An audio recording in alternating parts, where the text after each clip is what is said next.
मोक्ष मार्गस्य नेतारं नेतारं कर्म भोगरतां ज्ञातारं विश्वतत्त्वानां वन्दे तद्गुणोन्नतम्।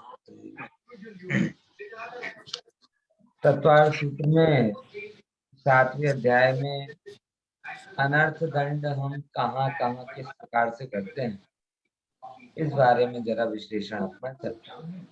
ठीक है, और उस विश्लेषण में हम लगभग अनर्थ दंड के भेदों पर आए, और अनर्थ दंड हम 5 स्थावर के घात रूप कहाँ कहाँ कैसा कैसा करते हैं, ये चीज थोड़ी चर्चा में कल आई थी। तो पृथ्वी कायिक में कैसा अनर्थ दंड का होता है, अग्नि कायिक में कैसा होता है, ये सब बातें जल कायिक में कैसा होता है, इसका विश्लेषण हमने किया था और काफी विस्तार से इस बात को गहराई से समझने की कोशिश की कि प्रमाद के कारण हम बहुत कुछ ऐसे ही क्रिया करते हैं जिनको हम कम से कम में कर सकते हैं, लेकिन चूंकि हम वहां प्रमादी हो रहे हैं, इसके कारण हम उनको करते जाते हैं और हिंसा में पड़ते जाते हैं। देखो, एक जो जैन धर्म के साथ भ्रांति चलती है, उस भ्रांति में ये बात भी है कि लोगों को ये लगता है कि भूल से अनजाने में कोई पाप करेंगे तो पाप नहीं होगा। ये सबसे बड़ी भ्रांति है। भूल से आप पाप नहीं करोगे तो पाप नहीं होगा, ये बात मूल से गलत, क्योंकि भूल तो स्वयं पाप है। अब कोई कहेगा हमें तो पता ही नहीं था इनमें जीव होते हैं, हमें तो किसी ने बताया ही नहीं इनमें जीव होते हैं, तो हम कैसे बचते, कैसे विमुख होते। अरे भाई, अरे जरा विचार तो करो, अग्नि में अगर तुम बिना भूल के अगर हाथ डाल दोगे तो क्या नहीं जलेगा? खाड़े में अगर भूल से गिर जाओगे तो क्या नहीं हाथ पैर टूटेंगे? कौन सी जगह ऐसी है? अरे भूल का तो भूल से अगर आप कभी रोड पर ट्रैफिक लाइट का वायलेशन कर दो, हेलमेट के बिना चले जाओ, फिर ट्रैफिक पुलिस वाले से बोलो हम क्या करें, काम जल्दी था भूल गए। लो कोई बात नहीं, भूल गए तो भूल गए, अब दंड भरो। मतलब भूल कोई एक्सक्यूज नहीं है, पता नहीं रहा ये भी कोई एक्सक्यूज नहीं है। इसीलिए अगर हमें धर्म को समझना है तो जागृति पूर्वक ये सारे के सारे काम करने पड़ेंगे, और उनमें ये है कि एक इंद्रिय आदि जो जीव हैं वो भी हमारे जैसे ही सिद्ध बुद्ध हैं, फिर हम क्यों उनको भूल जाएं, क्यों उनका घात करें, क्यों? देखो, आचार्य ने बार बार कहा है कि हमें पता है कि तुम्हारा ग्रस्त जीवन बिना हिंसा के नहीं हो सकता, बराबर, लेकिन इसका एक कतई मतलब नहीं है कि तुम बिल्कुल निर्दयी होकर हिंसा करते जाओ। विवेक तुम रखो, बराबर। उसमें जल का एक अग्नि का एक की बात की थी, आज थोड़ी आगे बढ़ चलते हैं और वायु का एक की बात यहाँ पर आती। कोई प्रश्न किया है क्या? हाँ, ये दिनेश भाई ने लिखा है, बराबर है। ये इन्होंने ये कोई कहावत है कि क्या है ये दिनेश भाई जो आपने लिखा, ignorance of law is not excuse. कानून, भाई कानून की कोई, कानून हाँ, ફેક્ટ વસ્તુ છે। ફેક્ટ એ છે કે તમે જે જગ્યા જાઓ અને ત્યાંના કોઈ પણ રૂલ્સ તમને ખબર ના હોય અને પછી તમે પકડાઓ અને કહો અમને ખબર જ નહોતી, તો લોકો પહેલાથી જ કહેશે કે ભાઈ તું જ્યાં આવ્યો છે ત્યાંના રૂલ સમજવાની જિમ્મેદારી તારી તારી છે। तुम ना समજો તો શું કરી? બરાબર ખ્યાલમાં આવે છે? આમ ગામડાના લોકો આવે અને સિટીના યુ ટર્ન લેવું, રોંગ સાઈડ ની આ બધા ખબર નથી હોતી, બેફામ વાળે છે, પછી ઝડપાઈ જાય તો શું કરે? અમે તો ગામડાના, અમને ખબર ના પડે, તો ગામડાના છો તો ગામડામાં જ રહો, પછી એમ કે પોલીસ વાળા, બરાબર। એટલા માટે વસ્તુ, અને और देखो गड़बड़ी सब हम दुनिया में नहीं करते, जितनी भी गड़बड़ियां कर रहे हैं ना, हम सब धर्म में ही कर रहे हैं। दुनिया में तो जाना जाएंगे ना, वहां पे 50 प्रकार से लोगों से पूछेंगे वहां क्या चलता है, वेदर कैसा है, सर्दी है कि गर्मी है, फलाना है, गूगल से पूछ लेंगे। हर चीज देख देख कर काम करते हैं। और धर्म में ही लगभग लगभग ऐसा होता है, जहाँ पे बहुत अज्ञानता में हम रहते हैं। ठीक है, तो ऐसा नहीं करना चाहिए। अब आगे चलते हैं जरा। वायु का एक संबंधी अनर्थ दंड को बचने के लिए इन क्रियाओं पर ध्यान दें। क्या है देखो, ये पंखा, एसी, कूलर आदि चलाते समय, अब देखो इन सब में अपनी अपनी सावधानी। सबसे पहले एक जो चीज जरूरी है, कई बार मैंने देखा है, जैसे ये समय है ना अभी का, इंडिया में अभी, अभी तो ठीक है, थोड़ा नवंबर वाला समय, दिसंबर वाला समय, अभी जीव क्या करता है कि बड़ा मोटा कंबल ओढ़ता है और फिर ऊपर से पंखा भी चलाता है। करता कि नहीं करता है? मोटा कंबल भी ओढ़ेगा, पंखा भी चलाएगा। आप पंखा चला के क्यों ऐसा कर रहे हो? जब कंबल ही ओढ़ना है, कंबल ही ओढ़ना है, तो फिर पंखा चलाने की क्या जरूरत? नहीं, हम कंबल भी ओढ़ेंगे, ધાબલા પણ ઓઢીશું અને વાયુકેકની જીવનનો ઘાત પણ કરીશું। सबसे सौली में सैली पंखा, एसी, कूलर सबके विषय में मूलभूत बात यह है कि अपने ही शरीर को उपसर्ग और परिसर के सहन करने लायक बना, बराबर। यानी अधिक सर्दी में भी टिक सके, थोड़ी बहुत गर्मी में भी टिक सके, दोनों में सम वातावरण में रहने का आग्रह, बराबर। समझे कि नहीं? मेरे ऑफिस में भी कई लोग ऐसे हैं कि जो सर्दी में गर्मी में एकदम चिल्ड एसी में रहते हैं, और जरा सी सर्दी होती है तो डबल स्वेटर पहन के जाते हैं। अब मैं समझ में नहीं आता तुम लोगों का चक्कर क्या है। ऐसे एसी, और मैं लगभग लगभग एसी भी यूज नहीं करता हूँ। और ऐसा नहीं कि सर्दी बहुत, तो जब जब तक सर्दी ठीक रहती तो नॉर्मल सर्दी में भी अपना चल जाता। तो ना बहुत ज्यादा सर्दी में पड़ना, ना बहुत ज्यादा, मतलब शरीर का। और ये कुदरती एक सिस्टम है कि 39 डिग्री तक, कितने डिग्री तक, अप टू 16, 15, 16 से लेकर 39 तक बॉडी खुद ब खुद एडजस्ट हो जाती है। अगर आप उसको उसके प्रमाण उसमें रूप में डेवलप करने दो, तो 15 से लेकर 39 तक ये एडजस्टेबल होती है, बराबर। हमने आजकल इस विंडो को बहुत नैरो कर दिया है। हमें 25 से ज्यादा भी भारी लगने लगता है, 20 से कम भी भारी लगने लगता है। हमने कम कर दिया, हमने मतलब उसका जो स्पान था ना, विस्तार था ना, वो कम कर, समझ में? बॉडी की क्षमता को थोड़ा हमने कमजोर कर दिया। मतलब जो जो चीज क्या कहें कि कहे ना कि माइलेज ज्यादा दे सकती थी गाड़ी, उस गाड़ी को हमने कम माइलेज वाला कर दिया, और हम कहते हैं हमने अपनी सुविधा बढ़ाई है। ये कैसी व्यवस्था है? माइलेज को ज्यादा माइलेज वाला करना था ना, हमने और कम माइलेज वाला कर दिया। बात समझ में आई कि नहीं आई? इसीलिए इस चीज को थोड़ा विचारते हुए चले। तो सबसे पहले नंबर किसका अभ्यास करें? सम वातावरण का। घर वगैरह बनवाएं तो हवा उजास के स्थल रखें, जिससे वो सम वातावरण की अनुकूल परिस्थिति आपकी बन सके। मैंने ये, मेरा जो नया घर मैंने लिया था, उसमें मेरी एक ही रिक्वायरमेंट ज्यादा थी, लकीली वो मुझे मिल गई कि मतलब प्रकाश और हवा बराबर आए। और इसके पीछे तंदुरुस्त रहेंगे, उससे ज्यादा पॉइंट ऑफ व्यू कौन सा था? तो हवा उजास आएगी, कम लाइट का उपयोग होगा, कम पंखे का उपयोग होगा, जीव हिंसा सहज पल जाएंगी, जीवों के हिंसा। भावना अच्छी थी तो संयोग बन गया। बात समझ में है कि नहीं है? अब जो लोग पहले से ही ऐसी प्लानिंग करके रखते हैं, ठीक है ये है वो है, उनको उसके प्रकार की सामग्रियां मिलती है। तो आप अगर घर, अवसर अगर आपको मिले, देखो ये कोई चीज ऐसी नहीं कह रहे कि भाई कंपलसरी या वो है, लेकिन अगर आपके पास चॉइस हो, तो आपकी चॉइस कैसी होनी चाहिए? ये चॉइस आपकी होनी चाहिए कि घर में हवा उजास अच्छा हो। इसके लिए नहीं कि अच्छा लगेगा ना स्टैंडर्ड होगा, ये नहीं।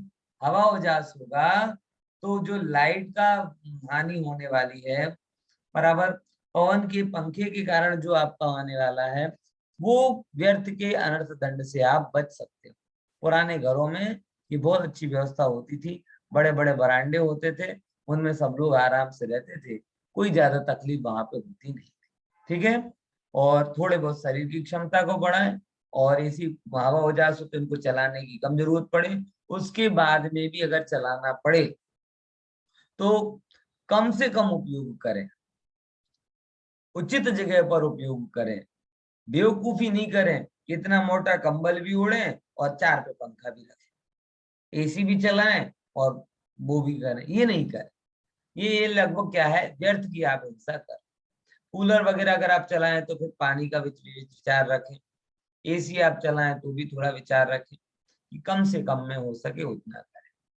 फिर देखो, वैज्ञानिक जीवों की ओर कहाँ कहाँ हम विराधना करते हैं, अंगोपांग के संचालन में। जैसे अगर आप अभी यहाँ बैठे हो ना, अब बैठे बैठे कई लोग हैं पैर हिलाते ही रहते हैं, ऐसे ऐसे ऐसे, बराबर।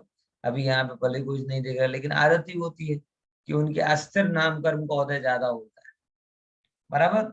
एक मेरे ऑफिस में ऐसे ही ऐसे करता रहता है, मैं हमने उसका नाम ही सिलाई मशीन रख दिया, क्योंकि वो सिलाई मशीन कैसे उसका पैर यूं हिलता ही रहता है, तो ये सिलाई मशीन बंद हो जाता है।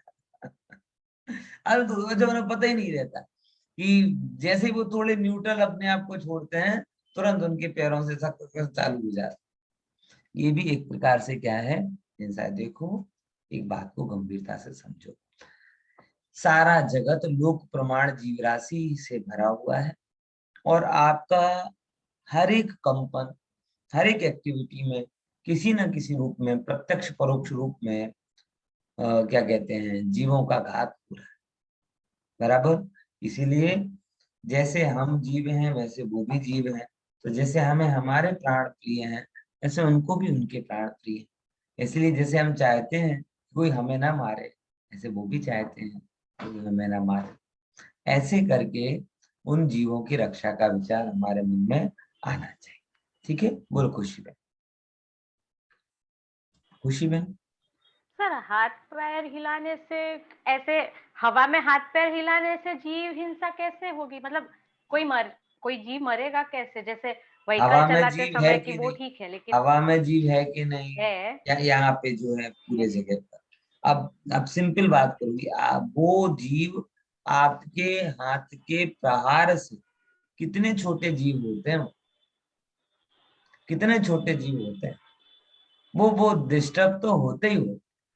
सूक्ष्म जीव तो नहीं मरेंगे, क्योंकि उनको आपका पवन का जोर नहीं लगेगा, लेकिन स्थूल जीव का जरूर घात होता है। हाँ, बोलिए दिनेश भाई। 50 साल पहले ताली बजाना हमारे लिए वर्जित था। हाँ, कोई भी सभा में ताली नहीं बजाने देते थे कि बोलेंगे वायु का जीव आएंगे। अभी सब आचार्य भगवान बोलेंगे जो अभी ताली पहले मैं बजाओ एक बार गया उनको। था, ये आपके यहाँ की घटना मुझे याद है, एक स्थानकवासी प्रोग्राम में मैं गया था, व्याख्यान हुआ, और वहां पे सबको अच्छे करने वाले ऐसे ऐसे कर रहे सब, ये क्या कर रहे हैं, चिढ़ा रहे हैं कि क्या कर रहे हैं। लेकिन ऐसे करने में भी हिंसा होती है। कुल मिला के बात नहीं, ये है, हाँ, कुल हम मिला छोटे के ये है थे कि, तभी हाथ ऊपर करते थे, हाँ खुशी बताने के हाथ ऊपर करते थे, ताली नहीं बजाते थे। हाँ छोटे था तभी स्कूल में। हाँ, एक बात आप समझो, सबको समझना चाहिए कि पग मुक्ता पाप लागे। श्रीमद साची ने बात, बोला साची है बात, ना कि जोता जहर चढ़े ने पग मुक्ता पाप लागे। ये बात 100% साची है। सच बात તમારું है। એક એક શ્વાસ કોઈ બીજાની જીવની આભારી છે, એટલે એ જીવનો બલિદાનથી જ તમારી આ ભાવમાં શ્વાસ ચાલે છે। એટલા માટે આ વસ્તુને થોડી ગંભીરતાપૂર્વક બને ત્યાં, જો ફરીથી તમને કહું કે અનિવાર્ય પરિસ્થિતિઓનું નિવારણ પોસિબલ નથી, પણ અનાવશ્યક પરિસ્થિતિઓનું નિવારણ પોસિબલ છે। તમે ઘરે મૂર્તિ સ્ટેચ્યુની જેમ બેસી રહી શકતા નથી, પણ જવું હોય એટલો જ ગમન કરો, અને ખાલી ખોટા બેઠા હો તો કેમ હલહલ કરવાનું, બરાબર। આ અનર્થ દંડ કહેવાય છે।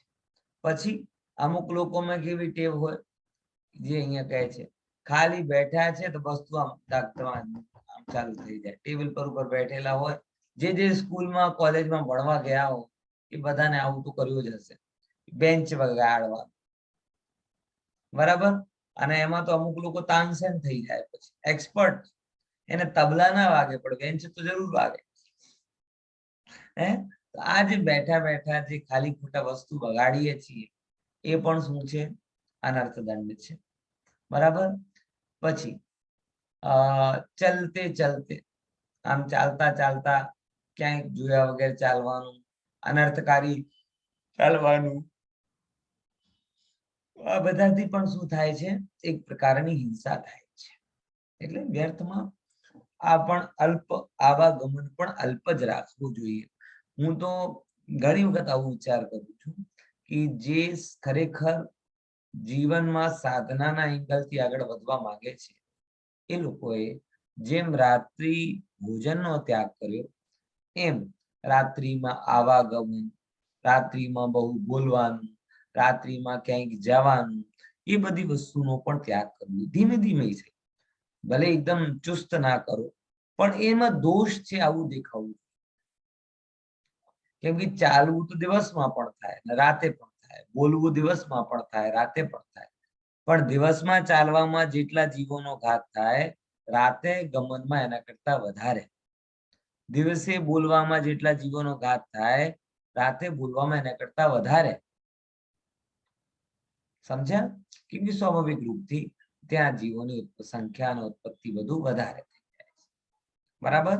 તો આ અનિવાર્ય નથી, પણ અનાવશ્યક પણ આપણે એવું ના કરવું જોઈએ. અને ફરી આ કોઈ તમને બાંધી નથી રહ્યા, તમે ના બંધાવો એ તમારા બંધનને અટકાવી રહ્યા છે. સમજ્યા કે નહીં સમજ્યા? આ આપણે અજ્ઞાનતા છે ને ત્યાં સુધી આપણે ક્યુ પણ ખરાબ લાગે, રેડ લાઇટ પણ ખરાબ લાગે, કોઈ પણ સિસ્ટમ ક્રિએટ કરીએ ને તે આપણે ખરાબ જ લાગે, ખોટી. આ શું બારે ઘડી લાઇટ કરી દો છો, બારે ઘડી એટલી બધી ટ્રાફિકમાં ગોલ ગોલ સર્કલ બનાવી દો છો, બારે ઘડી દરેક દુકાનમાં ક્યુ લગાડવાની. આમ ના હોવું જોઈએ. પણ ભાઈ જો આવું ના હોય તો એના કરતા વધારે અવ્યવસ્થા થાય. એ રેડ લાઇટમાં ઉભા રહેવું આ તમારી વ્યવસ્થા માટે છે, અવ્યવસ્થા માટે નથી. નહીં તો તમે ટ્રાફિકમાં એવા સ્ટક થઈ જશો કે રેડ લાઇટમાં તો 2 કલાક ઉભો રહેવું પડે. આ બાજુથી કાર આવે ને આ બાજુથી કાર આવે, ચારે બાજુથી આવે ને તમે બ્લોક થઈ જાઓ, અડધો કલાક સુધી તમારો છેડો ના. એમ સમજવાનું કે આ બધી વસ્તુ કરાઈને તમને બાંધી નથી રહ્યા, બંધનથી મુક્ત, બંધન ના થાય આવી પ્લાનિંગ કરી રહ્યા છે. પોઈન્ટ સમજમાં આવે છે? જો આવી રીતે તમે સાચી રીતે ધર્મના માર્ગે નહીં જશો, એટલા બધાશો કે પછી છૂટવું અઘરું પડશે. समझा? तो मैं बार बार कहता हूँ इन चीजों को आप प्रेशराइज होकर मत करो. मैं भी प्रेशराइज होकर नहीं करता, लेकिन साहजिक रूप में आप अपना विवेक जागृत करो कि वो चीज आपको अच्छी नहीं लगती वो नहीं करो, जो अच्छी लगती है हित करो, कल्याणकारी वो करो. ये साहजिक विवेक आपका होना चाहिए, इसमें प्रेशर की कोई बात ही नहीं. ठीक है, चलो ये बात करिए अपन ने. थोड़ी और आगे बढ़े तो पेन पेंसिल बंद चालू, ये भी एक आता है. बैठे हैं और बैठे बैठे पट पट पट पट पट पट चालू, कोई कारण नहीं. बैठे बैठे नाक खाते रहते हैं लोग, नख खाते हैं, पेंसिल करते रहते हैं, कुछ नहीं. माताओं बहनों में एक अनर्थ दंड व्रत होता है, बैठे बैठे क्या करेंगे, बाल ऐसे ऐसे करते रहे. बराबर. अब तो मोबाइल होता है तो बैठे बैठे આમાં શું થાય, આમાં પેનમાં શું થાય ચાલુ બંધ કરવા? જો પહેલા નંબરની વાત, કોઈ પણ ક્રિયા જે તમારા માટે જરૂરી નથી એ ક્રિયા તમે કરશો તો દોષ જ લાગે. બીજા નંબરની વાત, દરેક જગ્યા જીવ છે, હલન ચલનથી એનો ઘાત. ત્રીજા નંબર, મનોવૈજ્ઞાનિક રૂપથી આ બધી ક્રિયાઓ તમારી અસ્થિરતાને રિફ્લેક્ટ કરે છે. આ તો બોડી લેંગ્વેજ, પણ બોડી લેંગ્વેજ તમારા મનના ભાવોને બતાવે છે કે તમારું મન અત્યારે કોઈ વિચિત્ર ઉલઝન કે મૂંઝવણમાં પડેલું છે. જ્યારે તમે આમ કરો ને ત્યારે ઇન શોર્ટ તમે કોઈ મૂંઝવણમાં છો, તમે ગમે ત્યારે ચેક કરીને જોઈ લો. એ તમારા અંદરની દુવિધાને રિફ્લેક્ટ કરે છે. તો દુવિધા કેમ થઈ? કેમ કે સાચી દ્રષ્ટિ નથી માટે દુવિધા થઈ. તો હવે સાચી દ્રષ્ટિ કરવા માટે સ્વાધ્યાય કરો, આમ પેન ને ચટર-પટર કરવાથી થોડી કઈ કામ ખ્યાલ આવે છે બરાબર? સમજો શરીરની આ બધી પ્રવૃત્તિઓ જે કારણ વગર થાય ને એ તમારા બહુ જેન્યુઇન વાત કહું છું કારણ વગર તમારે શરીરની પ્રવૃત્તિઓ બહારમાં ભલે અકારણ છે પણ એનો અંદરમાં ઠોસ કારણ છે અજ્ઞાનતા અધીરતા આકુળતા મૂંઝવણ ક્રોધ આ બધા મનોવિકારોથી પ્રેરાઈને આ બધી ક્રિયાઓ થાય બરાબર સમજાય કે કોઈ પણ તમારા કારણ વગરની થવા વાળી ક્રિયા નખ કોતરવાની ક્રિયા હોય હાથ પગ હલાવવાની ક્રિયા હોય ઢોલ નગાડા વગાડવાની ક્રિયા હોય ચટર-પટર કરવાની ક્રિયા હોય બાર બાર આમ અત્યારે એક નવું બીમારી થઈ ગઈ છે પહેલા લોકો માતા બહેનો પાસે પેલો રહેતો હતો ને શું કહેવાય કાચ રહેતો હતો મિરર હવે મોબાઈલ છે તો બાર વાર આમ કરીને સેલ્ફી ના મોઢું બગાડવાની પ્રક્રિયા હોય એ બધી જે વસ્તુ છે અને ખાસ મોબાઈલમાં અમુક વસ્તુ વિચારણીય છે વ્યર્થના તમે બહુ જ શોપિંગ ના એ બધું જોતા હો વ્યર્થમાં બહુ સોશિયલ મીડિયામાં એક્ટિવ રહેતા હો વ્યર્થમાં કલાકો કલાક સુધી ચેટ કરતા હો એ બધી તમારા અંદરના વિકાર ફોટા પાડવાનો સેલ્ફી પાડવાનો એક બીમારી થઈ ગઈ એ બધા રજિસ્ટર્ડ બીમારીઓ થઈ ગઈ છે લોકો આમ આવે ને જ્યાં જાય એક સારું કપડા પહેરે 10 ફોટો પાડી અને હું તો ઘણી બધી મને ફોટાથી જ ઇરિટેશન થવા લાગે છે કોઈ ક્યાંય નો જોતો નથી દરેક જગ્યાના 50 ફોટા પડ્યા હોય 2 દિવસ પછી કોઈ ક્યાંય જોતો નથી કે 50 ફોટામાં કોણ છે એક બે ફોટા હોય તો જોઈ લે 50 ફોટા કોણ પણ આપણે બધી જગ્યા 50 ફોટા જો ફેંકી રહ્યા છીએ ભેગા કરી રહ્યા છીએ એ બધા શું છે અનર્થ દંડ છે આ બધું શું છે અનર્થ દંડ છે બચવા જેવું છે ટૂંકમાં એ સમજી લેવાનું કે આપણે પશુ નથી કે જે કારણ વગર કામ કરીએ આપણે જ્ઞાની વિવેકી અને મોક્ષના અધિકારી છીએ આપણા જીવનમાં કોઈ પણ પ્રવૃત્તિ કારણ વગર ના થવી જોઈએ ઠીક છે આ આચાર્ય માટે કેમ કહેવામાં આગળ જઈએ હવે નેક્સ્ટ ક્યાં ગયો આપણું વનસ્પતિ કાય સંબંધી અનર્થ દંડ એનાથી બચવા માટે શું કરવું જોઈએ જો રસોઈ में सब्जी बनाने में હવે એમાં અમુક વસ્તુ ખાસ આવે કે શાકભાજી અત્યારે જેમ કે મોંઘા છે આવું મને ઘરથી જાણ ખબર પડી શાકભાજી કેવા છે અત્યારે મોંઘા છે બરાબર હવે મોંઘા છે માટે ઓછું સંભાળવાનું है ना तो આ વસ્તુ ઠીક નથી दूसरे नंबर ઉપર શાકભાજીની વાત તો રહી બીજા નંબરની વાત શું આવી કે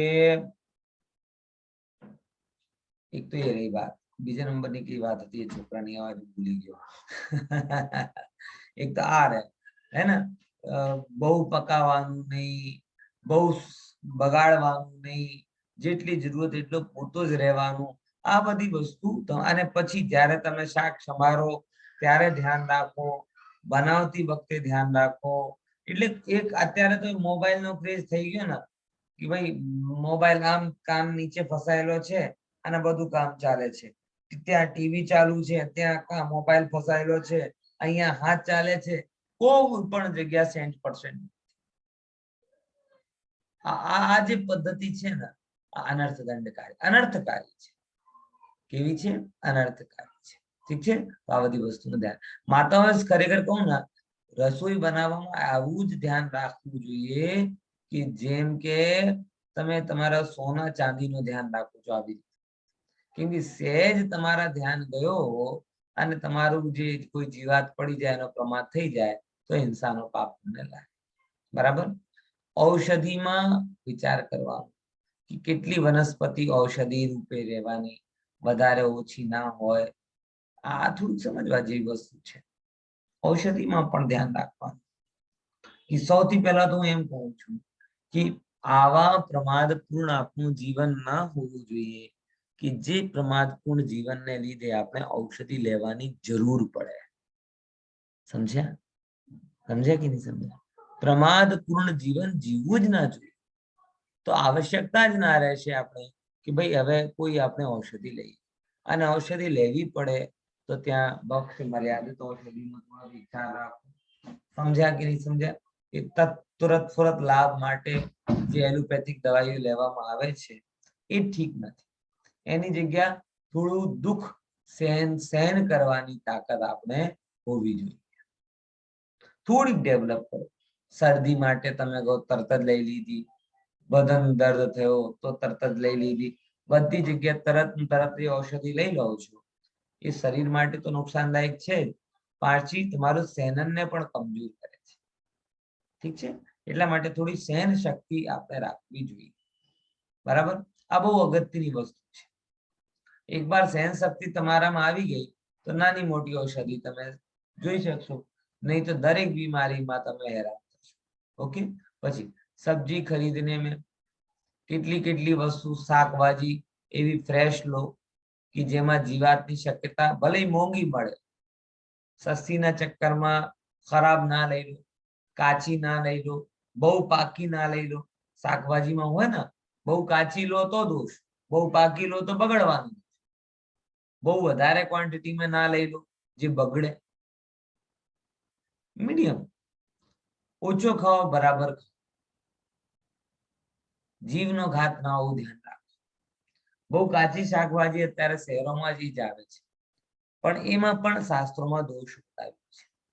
પાકી મેં તો દોષ છે જ, બહુ પાકી હોય તો બગડી જાય, ટેસ્ટ બગડી જાય તો જીવારી થઈ જાય છે. તો આ વસ્તુનું ધ્યાન રાખવું. અને બધાને શું કહેવાય, શાકભાજીના લક્ષણની ખબર હોવી જોઈએ. ના હોય અમુક, જેમ કે મારા જેવા થોડા કાચા છે આ બધી વસ્તુમાં, પણ એ તમને આઈડિયા હોવું જોઈએ કે કઈ વસ્તુ ફ્રેશ છે. ફ્રેશ છે એટલે હાઇજેનિક ના અર્થમાં આપણે ત્યાં ફ્રેશ નથી રહેતું. ફ્રેશ મતલબ સ્વાભાવિક દશામાં છે. સ્વાભાવિક દશામાં છે એટલે એના અંદરમાં જીવ નથી, એ એંગલથી ફ્રેશ છે. બાકી ઘણા લોકોએ ફ્રેશ ફ્રેશ ફ્રેશ સબ્જી લઈ આવ્યા, એકદમ ફ્રેશ બટાકા છે ને, ફ્રેશ આ છે ને, ફ્રેશ હોય કે કઈ પણ હોય, એ તો જીભથી સહિત જ છે. મળદાઓનો પિંડ છે, એને તમે ફ્રેશ પણ લઈ આવશો તો હું કરશું? પોઈન્ટ ખબર પડી કે નહીં પડી? શું કહેવા? ફ્રેશ નો મતલબ સમજે કે જે જીવ શું કહેવાય કે સેવન કરવાથી જીવનો વધારે પડતો ઘાત, એવા લક્ષણ તમને ખબર હોવા જોઈએ કે કઈ દૂધી લેવી જોઈએ, કયા શાક લેવા જોઈએ. આ બધી વસ્તુ વિવેકની છે. પછી આગળ વધીએ. ઘર સજાવવામાં કઈ વનસ્પતિનો ઉપયોગ કરવું છે? ઘણા લોકો ફૂલનો ઉપયોગ કરે, બરાબર, પેડ પૌધા આવી રીતે બહુ લગાડે, પણ એ થોડું વિચાર કરો કે ભાઈ પેડ પૌધા તમે લગાડો, સારી વસ્તુ છે, લગાડવું જોઈએ, પણ પછી એને સાચવવા. લગાડી તો લીધા, પણ તમે ઘરે ઘૂમવા ગયા, 15 દિવસ ફરવા ગયા, અહીંયા આખા પેડ પૌધા સુકી ગયા. ઠીક નથી. એટલે આવું નહીં કરવું જોઈએ. જો તમે ક્યાંય બહાર જાઓ, છોડ વાવો, તો પછી એની જેમ છોકરાની જેમ એની કાળજી રાખો, કેમ કે પછી તમારી રિસ્પોન્સિબિલિટી છે. ઠીક છે? ફંક્શનમાં ઘણા લોકો બહુ ફૂલથી ને પત્તીઓથી આ બધું ડેકોરેશન કરે. શ્વેતાંબર સમાજના તો કેટલા ફંક્શનો હું જોઉં છું. મારા દેરાસરમાં રોજે રોજ કંઈક થાય. મને ખરેખર આ ડબલ સ્ટેન્ડર્ડ સમજ નથી પડતી. રિયલી દુઃખ થાય છે મને કે ડબલ સ્ટેન્ડર્ડ કેમ? એક બાજુ દીપ નહીં લગાડવાનું, દીપ પણ નહીં જલાવવાનું, લાઈટ પણ નહીં કરવાની, અને બીજા બાજુ સિંગાર ડેકોરેશન ના નામે હજારો ફૂલ લઈ આવવાના, બરાબર, પત્તી એ બધું કરવાનું. અને પૂછો તો એક જ લોજિક, એ ફૂલનો નસીબ કે ભગવાનની સામે ચડે. અરે ભાઈ, એ ફૂલનો નસીબ છે કે તમારી કમઅકલ? મેં તો કેટલા લોકો પાસેથી આ લોજિક સાંભળી લીધું છે કે ફૂલનો નસીબ કે ભગવાન ઉપર ચડે. અરે ભાઈ, તમે ભગવાનની પ્રતિમા હોય અને તમે પ્રતિમાની સામે ફાંસી ઉપર ચડાવવામાં આવે તો તમે શું કહેશો? આ તો મારો નસીબ થયું, ભગવાનની સામે ફાંસી ઉપર ચડ્યો. અને ફૂલને ખબર છે કે હું ભગવાનના ઉપર જાઉં છું કે ક્યાં જાઉં? હે, સમજ્યા કે નહીં સમજ્યા? એટલે આ વસ્તુ ધ્યાન રાખવી જોઈએ.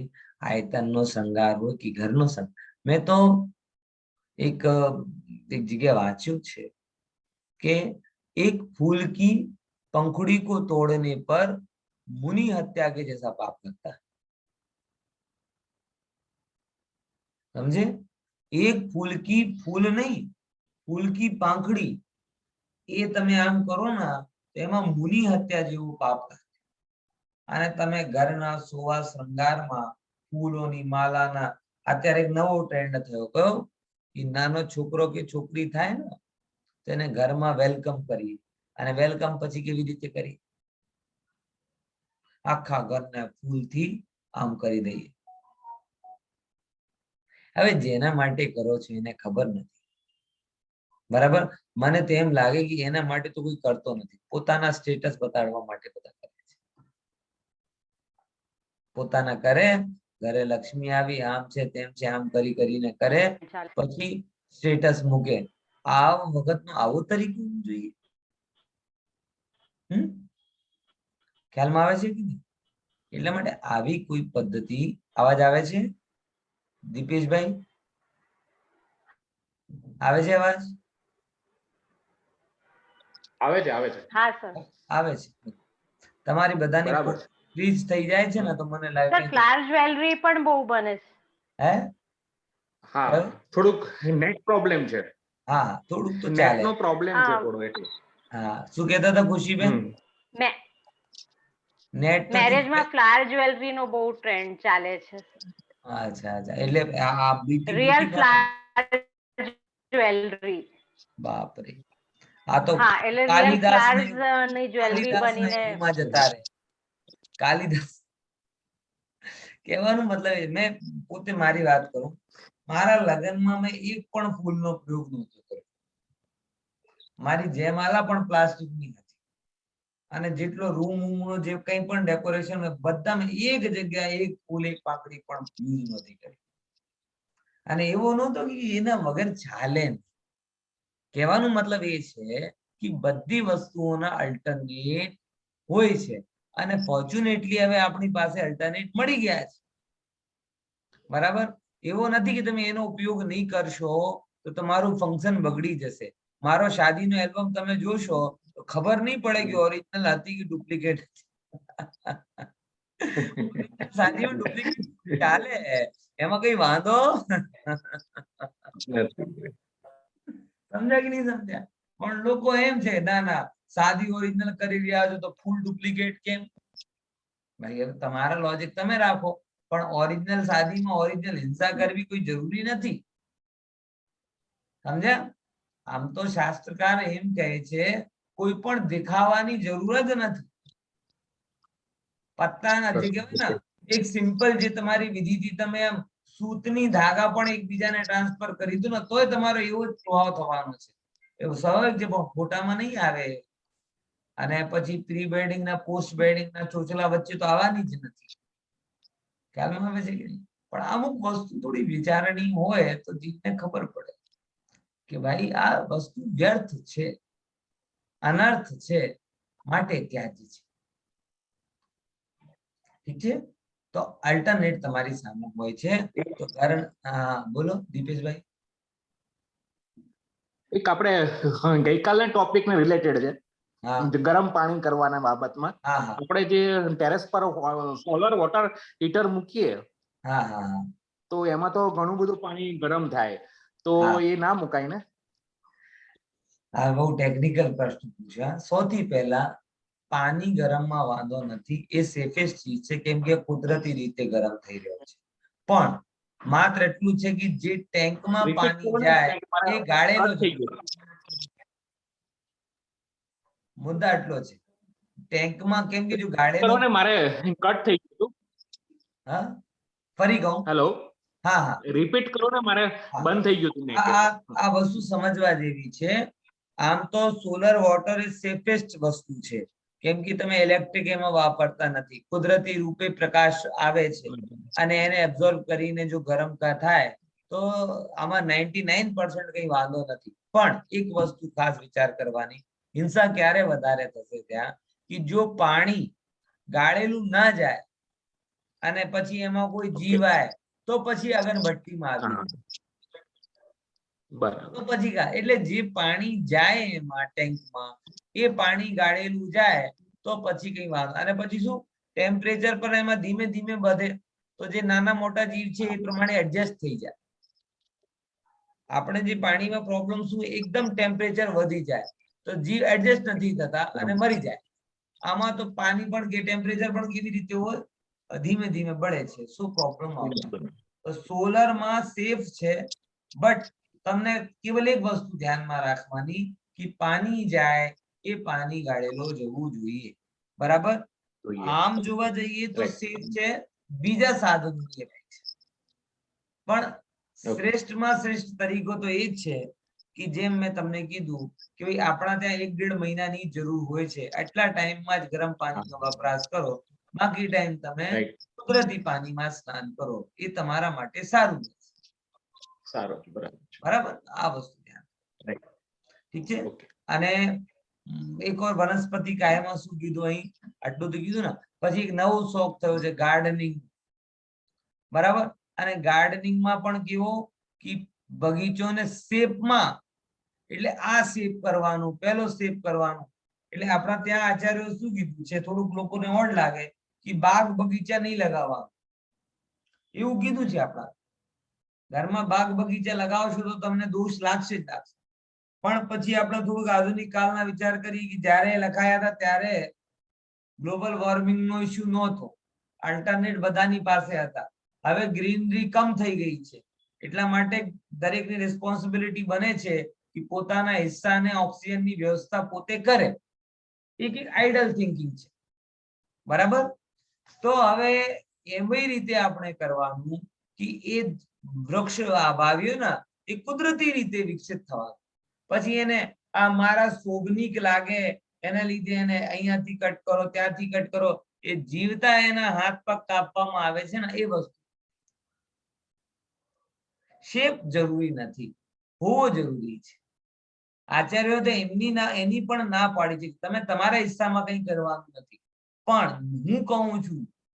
હું કહું છું મારી રિસ્ક ઉપર કહું છું, એક આજના સિનારીઓને સમજીને કહું છું કે ભાઈ ગ્લોબલ વોર્મિંગ નો ઇશ્યુ છે, ગ્રીનરી ઓછી થઈ રહી છે, તો એક જે ગવર્મેન્ટ કહે છે કે પોતાની હિસ્સાની ઓક્સિજન એટલીસ્ટ અમને પોતે લેવી જોઈએ, એટલે પોતે એટલા છોડ વોડ લગાડવા જોઈએ કે તમે ઓછામાં ઓછા તમે ધરતી પર ભારરૂપ ના થાય. પણ આટલી પરમિશન જ છે, એના સિવાય પછી સુંદર લાગે, રમણીક લાગે, ઠંડી ઠંડી પવન આવે, લોકો કહે કે વાહ વાહ વાહ વાહ, આ બધી વસ્તુ માટે હિંસા કરવાની આચાર્ય ના પાડે. ઠીક છે, કઈ કેવું છે દીપેશભાઈ? ઓકે, સારું. તો આ રીતે એના અહીંયા કીધા છે कि बगीचे ने पेड़ों को शेप में कटवाने का उपाय, कुल मिला के गार्डनिंग और जो बागवानी होती है ना, बागवानी नहीं करना बल्कि वृक्ष उगाना। और श्रेष्ठ तरीका तो ये है कि जंगल में जाके आप ऐसे कुछ पेड़ों को आप अडॉप्ट कर लो और उनको उनके रूप में डेवलप होने दो, तो जिससे क्या है कि आप ऑक्सीजन के लिए भी करोगे और उनकी जो कटाई वटाई होती है उसके चक्कर से बढ़ जाओ। ये चीज को आप थोड़ा विचार, अथवा एक और ऐसे पेड़ सिलेक्ट करो कि जिनमें कटिंग की जरूरत ही ना हो,